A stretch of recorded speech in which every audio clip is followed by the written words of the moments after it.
Hi friends, இன்றைக்கி நம்ம Nisha cooking சேனலில் சக்கரவள்ளி கிழங்கு பணியாரம். ஸோ சக்கரவள்ளி கிழங்கு வச்சு இவ்வளோ சூப்பராக நல்லா டேஸ்ட்டாக நல்லா கிறிஸ்பியாக ஒரு பணியாரம் ரெடி பண்ணலாம்.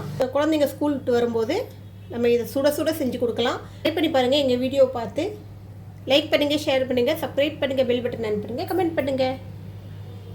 சக்கரவள்ளி கிழங்கு பணியாரம். ஸோ சக்கரவள்ளி கிழங்கை வேக வச்சு எடுத்தாச்சு. இப்போ இதோட தோல் நீக்கிடலாம். தோல் நீக்கிற சக்கரவள்ளி கிழங்கை நல்லா மசிச்சிக்கலாம். வேக வச்சு தோல் நீக்கிருக்கு. இது மசிச்சாச்சு. இதில் 1 கப் அளவுக்கு அரிசி மாவு சேர்த்துக்கலாம்.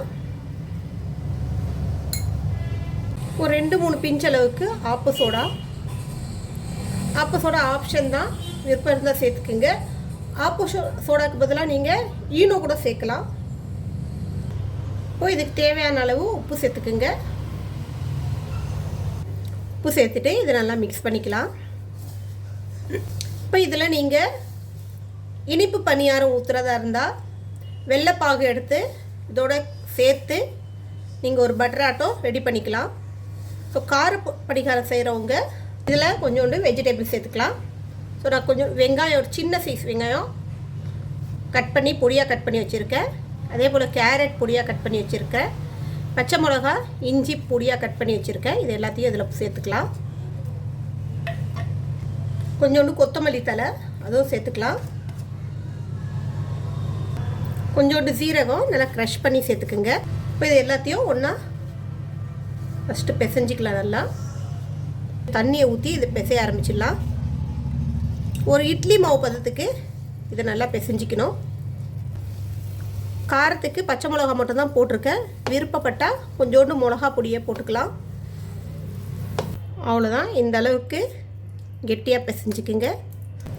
அடுப்பில் பணியாரக்கல் வச்சுட்டு அதில் நெய் ஊற்றிக்கலாம். நெய்யோ எண்ணெய் ரெண்டில் ஏதாவது ஒன்று ஊற்றிக்குங்க. உங்களால் எது இருக்கோ அது. நெய்யில் செஞ்சால் நல்லா வாசமாக நல்லாயிருக்கும். இப்போ இதில் நம்ம ரெடி பண்ணி வச்சுருக்க பணியாரத்தை ஆரம்பிக்கலாம். நம்ம இதை திருப்பி விட்டுக்கலாம்.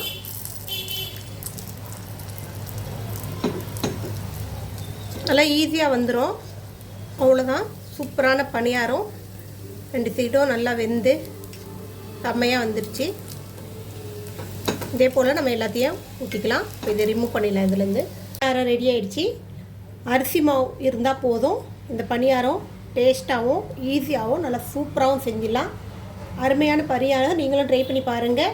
இந்த ரெசிபியோடு உங்களை சந்திக்க வரை உங்களோட விடைபெறுவது உங்கள் நிஷா. எங்கள் சேனல் லாஸ்ட் வரைக்கும் பார்த்து உங்கள் அனைவருக்கும் மிக்க நன்றி. பாய்.